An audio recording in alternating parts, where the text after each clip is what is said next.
No, Guardian Power, you're too young to die. What happened?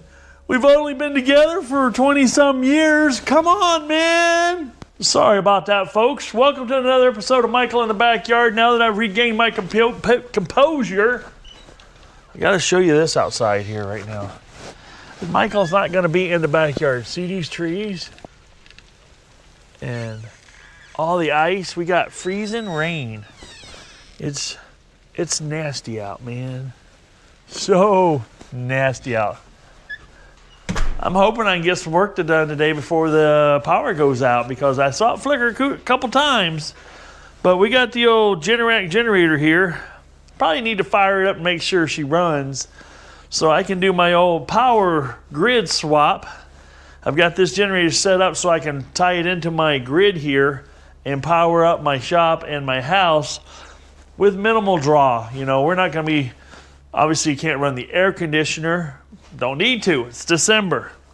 But it might be enough to run the furnace and keep the appliances online. We might have to put that to the test today. We shall see. Well, this video is about my poor old drill press. This is a Guardian Power. 1997 model. I bought it brand new, not used. This is not the factory table. As you can see, the factory table resides underneath this little riser table because I wanted more space. And this has been a, what do you call a 16-speed situation. And this has always been, let's just call it, painful to change speeds. You loosen this up, you take the spring tension off, and then you can walk these belts around to the different pulleys and change your speeds from slower to faster, and you can just do all kinds of fun stuff. I've actually moved this one from top to bottom and back and forth. And as you can see, these belts have been on here a while. These are original belts. Matter of fact, that one was about ready to give it up. It's cracked all the way through. But what happened to me here, let's see if I can get this explained. When this is running, it's spinning, but then let's see if I don't know if I'll be able to get this in the shot or not. Let's see here. I can turn this pulley, I can turn this up top like that. See how this is going? But then watch. I can hold the chuck still and still spin the pulley. So we have a key or something that quit on me. And unfortunately, I don't have a lot of time to work on it to fix it. And I probably will fix this thing. I'll be honest with you. Because it might be a good set it at one speed for deburring. And just have it so I can deburr stuff. But I have a feeling something in here, I think it just sheared a key. My guess is it's just the key that holds the pulley. That drives the pulley that drives the spindle, that drives the, because that's where it looks like it's slipping. Yeah.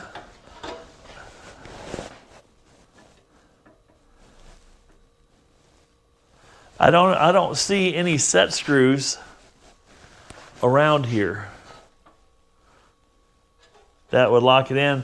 There is a jam nut here, so we'll play around with that in a little bit. What I went and did, now this thing has always been noisy. This lid is always rattled and vibrated, so I've always ran it with it open. That's why you see it's full of, just everything that can fall into it. And this light, I've had this light in here, this LED light in here for a long time. I leave it on as a night light out here in my shop. So when I come in here, it's not completely pitch black, and then it's conservative on some energy maybe. What I do like about this is it was a floor model. And I broke this off a long time ago. This is your handle for raising the table up and down, and never have fixed it. Now this was looks like an overmolded type of situation on the plastic, and I just always, you gotta make that noise. So what did I do?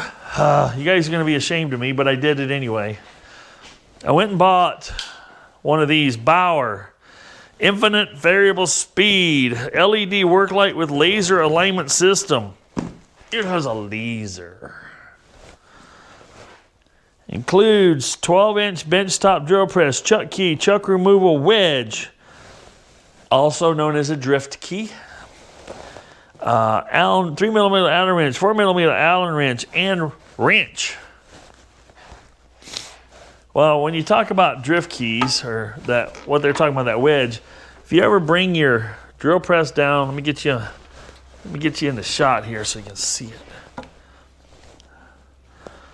So right here, you pull your drill press down, and you can look right in here and see how that spindle goes round and round. There's a drift punch you can put in there that knocks this whole tapered spindle out. And that's called a Jacob's taper. For those of you that aren't aware, that's called a Jacob's taper in there. There's a number 1, number 2, number 3, number 4, number 5. And so on Jacob's taper, they go up in size, but there's some drill bits that used to be back in the day, and they still exist, that if you're over 1/2 inch, you could get these drill bits. We used to have them in a rack. My first shop I worked in had a rack that just had from, oh golly, what was it? I want to say, I'm going to get it wrong, 17 30-seconds, I think, in 30-second increments all the way up to 2.5, 3-inch, 3-inch, 4-inch drill bits. And that's back in the day when you learned to hand sharpen your drill bits by hand, because that's how you hand sharpen the drill bit.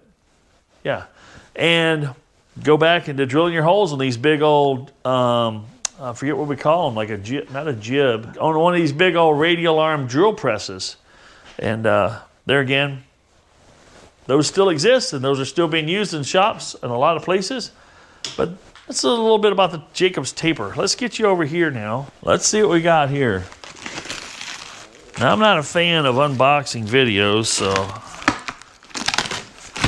I'm not going to describe everything that's in here and how it's put together. But this box is heavy. It's got some heft to it. We'll get everything laid out here on the workbench. This seems to be pretty well nested in here and packed. Now, while I'm pulling this out, I'll tell a little story on why I selected this one. I like the idea of the variable speed. The place where I work, we bought a couple of, let's call them, their brand name was Buck Tool benchtop drill presses, and they seem to be okay. Buck, Master Force, Bauer. My guess is, what's that place? Northern Tool. That's where I bought my Guardian Power drill press mini, well, in 1997. But I'm sure they have one too. I haven't looked. But the interesting thing is, my Guardian Power that you're currently setting on magnetically was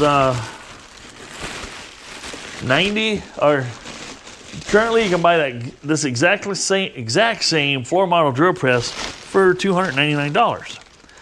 Or you can buy this variable speed version for $299. Carefully get this out of here and set it on my chair. Don't fall on the floor, please. Then we get the base out here. Whee! That's a lot lighter. Little box of stuff. Don't know what it is. Now, some of you might be saying, benchtop, well, you're not going to be able to get this drill height capacity. I'll be honest with you. I've never had to use it on this drill press. So it's not one of my concerns. Now, I'll be honest with you. I was kind of hoping this diameter and the diameter of my old one would be the same. And I'd just swap out heads and be right back in business as to having a floor model. But I don't think that's the case. 2-inch 554 and 2.875. Now, a fella could make an adapter sleeve because the head just slides on here and is set screwed into this tube. But we're going to go ahead and mount it on its base as intended. And then maybe some modifications will happen in the future. There's a whole box of little hardware here. Your chuck key. I don't know if you guys have seen this type of chuck key before that has a little spring-loaded dealy whooper there. Well, that's for when you put it in the chuck, that you don't accidentally leave it in there, it springs itself back out. It's just, it won't stay engaged. So you can't turn the drill press on and, you know, fling it into your face. It's like about a 16 millimeter socket.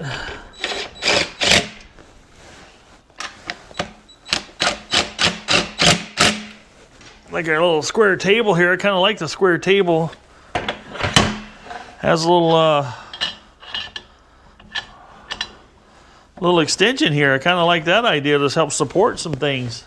That's not a bad little deal. I like that.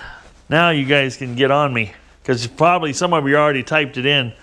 I apologize. This is called a Jacob's taper here. That goes into your chuck. Couple of wraps. That's a locking taper. Anything less than 15 degrees included angle is a locking taper. Now I'm trying to remember what that taper was called. I think it's a Morse taper. M-O-R-S-E, Morse taper. I'm going to Google it later and go, I really screwed this up. So Jacob's taper, Morse taper number 1, 2, 3, 4, 5. Please, please, you know, I'm doing this on the fly. It's not rehearsed. All right, now we can just, I think we can just set the power head right on there. Oh, this has a light bulb in it too. Nice. I didn't lose my night light. Oh.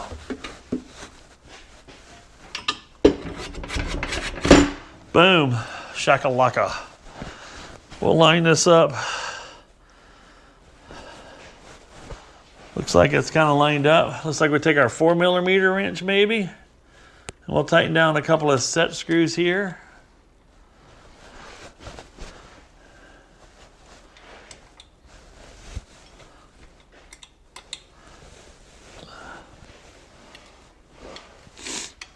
I'll tell you another reason I went ahead and got this drill press, folks, is my old drill press, the belts, when you start to drill any holes that are of any, let's call it decent size, the belts would slip. You could never get them tight enough. It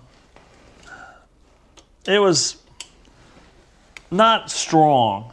I'm just going to say that out loud. And that was why when that finally gave it up, I thought, it's time to get something that has a little more power. More power. Now my other drill press had a stop on this part here. I'll show you.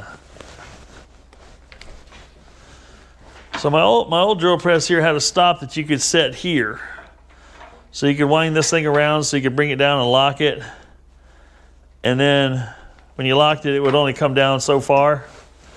It appears to me that this one has an adjustable drill stop here.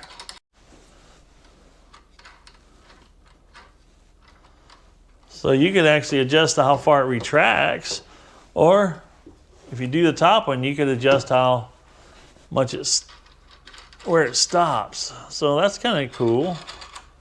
I'm digging on the features. Looks like it's got it in standard and metric depths here. That's cool. Now the taper, the Morse taper in here, will go up, you'll feel it. There, see, if it's this way, it won't lock. You get it lined up. Once you get it locked, just give it a snap-a-rooney like that. And then when you go to take it out, just like I said before, you can line up this joker here. And that's called a drift punch. And when you use one of these drift punches, use a steel hammer. Don't use a rubber hammer. Rubber hammer doesn't deliver enough shock. Now I'm going to try to catch the chuck when I do this too. So there. Doesn't take much to break the taper loose. But anyway, that's how that's used. Ba-boom. Now we got another wrench or two here. Not sure what that's used for just yet. And I got two, well I can count them, two right here. I didn't see it in the picture.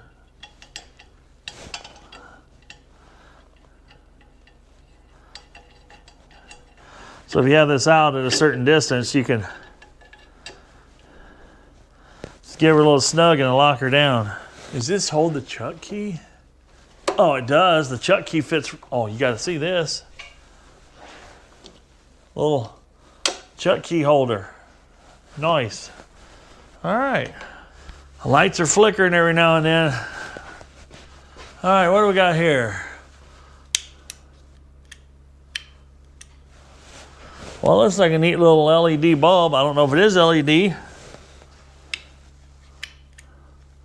Then you got your on off here. The other thing it's got is this guy right here. Ba-bam! The laser. Dun, dun, dun, dun. We'll line that up in the crosshairs. Let's just get it dialed here.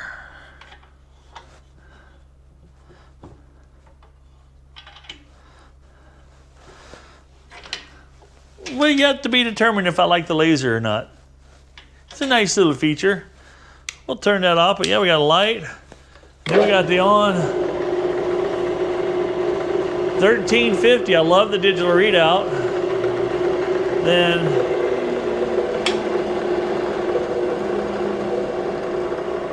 $960.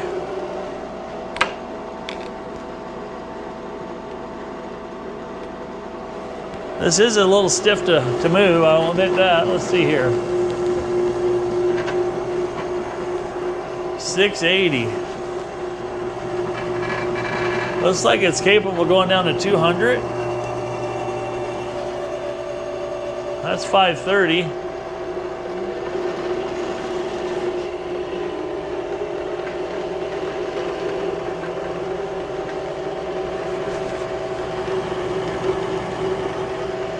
$29.10. The chart says 3,500 it could go to, but 29, that's plenty fast. He's a lot quieter to operate. Now I'm curious what's underneath the hood on this thing. So it looks like we got a variable speed shiv here.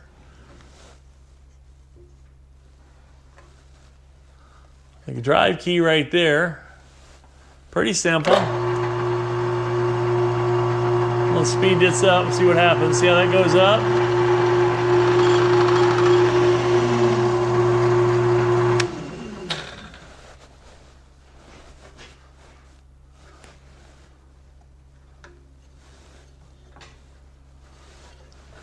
Overall, not a bad design, I guess.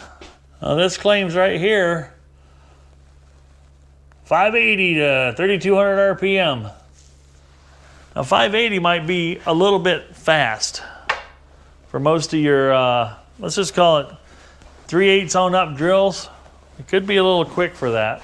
That's a piece of, I don't know, 5/8 thick hot rolled steel. Now my old drill press here, I would just hold on to things because I'd just hold on to it like this because these belts would slip.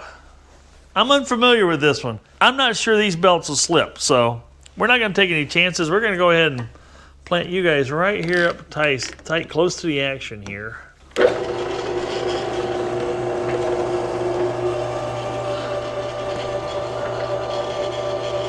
I'm taking this down to what says 530, but I think it might be a little... Oh yeah.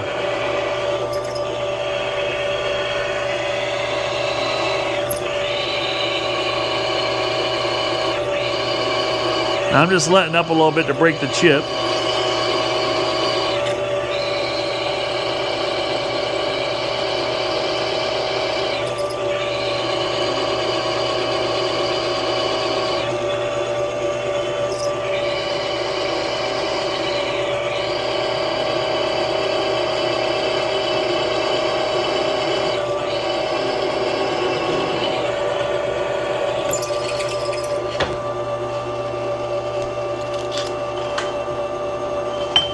Nice. I can already tell that this belt and this system, because it's brand new, and this one had a little more when it was brand new, but it still always slipped the belts. It wasn't ever awesome. This one so far I'm liking. I've got no complaints at this point about this drill press. So we'll figure out where we're gonna fasten this down to because I need it on a It doesn't need to be as tall as it is right now, because right now it's in my face. I like for it to be a little lower. This one here was down, you know, a lot lower. So when I was using the handles here, I was pushing. I could pull or push. Here, this is all pull, maybe push not so much. But we're getting there. We're getting there. All right, we know the drill press works pretty good. And when I say do something, we're gonna build something with it. Okay, for it, a little bit with it. Here it is. I brought all that crusty, rusty stainless, all the crusty, rusty tubing in to make a stand for it. So what I'm gonna do is measure. I like the working height of this beast right here. So we're gonna measure, let's just say, let's just go right around here-ish. And let's just look at that spindle nose height. And we're looking at 4 feet to the tip of the chuck. Everything should be relative to that, right? So if I go from this workbench to the tippy tip of this chuck, and it's 22 inches. Yeah. So 48 minus 22, 26 inches. So what we're gonna do in this tubing, we're gonna do a quick little brain sketch with you. This tubing is, whoops, 1.5 inch square tube. 1.5 inches, that makes life easy, doesn't it? So we got 1.5 inches. We're gonna make a box, basically. 1.5 inches here, 1.5 inches here, legs in between. From the top view, something like this, we're gonna miter the corners. So if we're gonna have 26 here, minus 1.5 inches, 1.5 inches, that means, so that's going to here. So that means these legs are going to be 23 inches. Easy peasy. Now let's figure out the size of this rectangle. And we're going to keep this simple. I actually want the rectangle to stick out just a little bit past this. So if I go 1/2 inch and 1/2 inch past the base, if I make that 11 inches outside, we'll do the similar thing back here. This is currently 16, so we'll make it 17. So we'll make this 17 by 11 inch.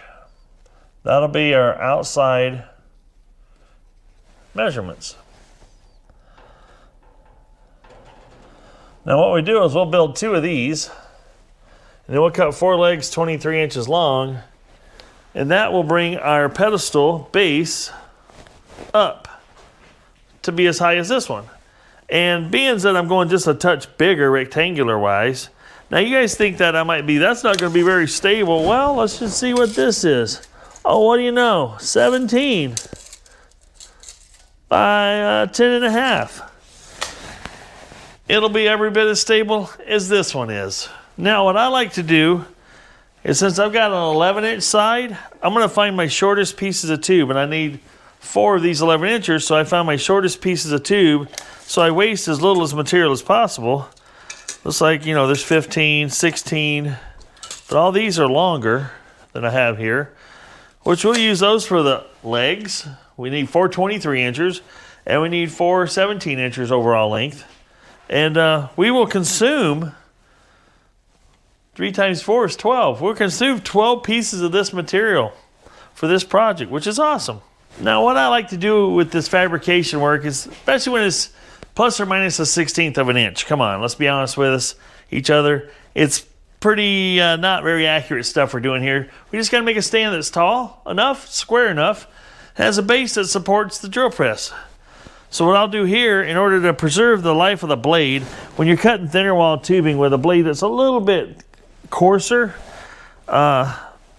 you can keep more teeth in contact, if you cut more at one time. So that's what I'm going to do here.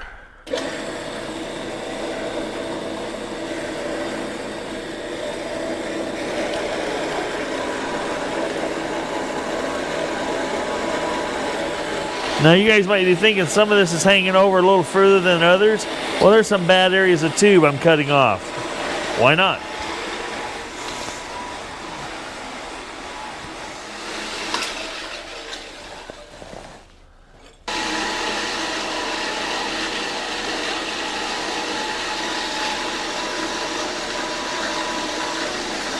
We left off cutting the miter cuts on the bandsaw.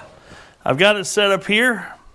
We are trying to achieve our measurements of 11 inch by 17 inch. Oh shoot, we ended up at 16 3/4. I think it'll be all right. Because as we remember, our base is only 16. So it's gonna hang out front and back, which is what I desired to do to begin with. Well, let's break out the old welder and let's get some welds. Tack this together, then we'll tack the next one on top of it. That's what I like to do. If I put one together, then I can put another one together on top, then they match. Just a little trick, especially when you're not going for, let's call it crazy precision accuracy. I did measure this from corner to corner. So I could go, 20 inch here and 20 inch here. I know I'm square on my rectangle. Now some of you might be asking, why did you miter these? Why didn't you just cut the tubes and in weld them and stuff? Because we're not animals. Come on. Sorry I blew up.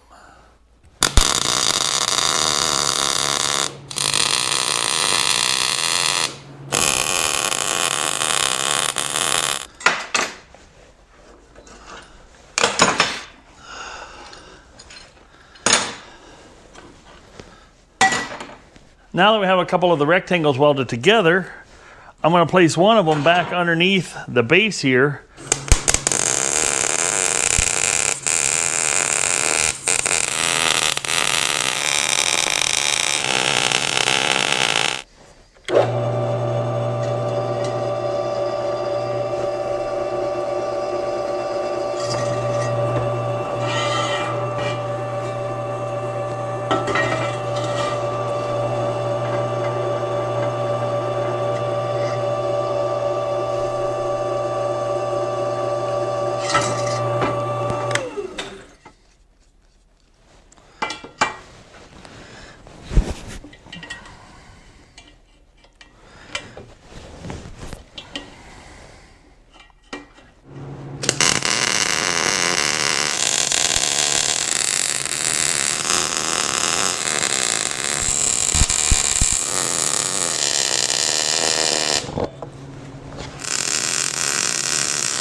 All right, folks, just like that, it's no longer a bench top, it's got a stand.